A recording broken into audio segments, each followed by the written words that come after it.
మన హృదయాంతరంగం అగాధంలోనికి వెళ్ళిపోయినప్పుడు ప్రియులారా, మనకి సమయం అంతా కూడా ఏంటో వెళ్ళిపోయినట్టుగా, ఎంత డబ్బు ఉన్నా సంతృప్తి ఉండదు, అదేంటో వెళ్ళిపోయినట్టుగా అనిపిస్తుంది. ఎంత తిన్నా సంతృప్తి ఉండదు, ఇంకా ఏదో కావాలనిపిస్తుంది. ఏవండి, లోకం ఎంత సుఖాన్ని అనుభవించినా చాలదు, ఇంకా ఏదో కావాలనిపిస్తుంది. అగాధం ప్రియులారా.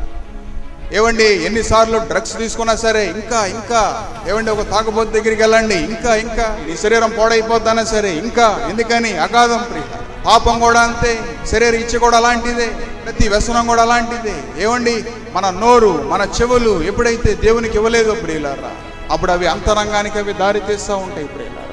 కాబట్టి ప్రతి వాని హృదయాంతరంగం అగాధంలోనికి వెళ్ళిపోతాయి.